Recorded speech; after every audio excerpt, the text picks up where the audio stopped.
嗱，究竟揸車嘅能力係咪天生嘅咧？有冇人咧係天生咧就唔適合揸車嘅咧？嗱，其實就好簡單。講起揸車嘅話咧，身體咧就需要用到我哋嘅協調能力啦，同埋我哋嘅判斷力㗎。而呢樣嘢咧，正正就係建基於我哋嘅 Central Nervous System 中樞神經系統啦。嗱，其實我哋講到決策上嘅嘢啦，即係幾時咧就俾油，幾時係剎車，係嘛？幾時係打右燈、打左燈，幾時去，幾時停？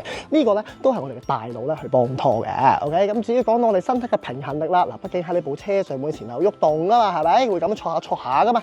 咁呢個咧就牽涉到我哋嘅小腦，即係 cerebellum 啦。咁當然啦，佢嘅存在亦都幫我哋協調埋我哋肌肉嘅呢啲嘅力量，嗰啲程度上都關佢事嘅，咁就會牽涉到我哋剎車啦。OK， 即係話你隻腳踩幾大力咧，就決定你部車咧嘅減速度有幾快啦。原來揸車咧係會牽涉到呢兩大 part 嘅。咁當然啦，唔係話其他 part 唔重要，最重要係呢兩大 part 啦。我自己覺得。咁你會話啦，啊係咪真係天生就係揸唔到車咧？嗱，我承認有啲人係咁樣嘅。OK， 係弱啲嘅。OK， 即係可能佢嘅協調能力啦、大腦思考上咧係慢啲嘅。OK， 冇咁容易發號指令嘅。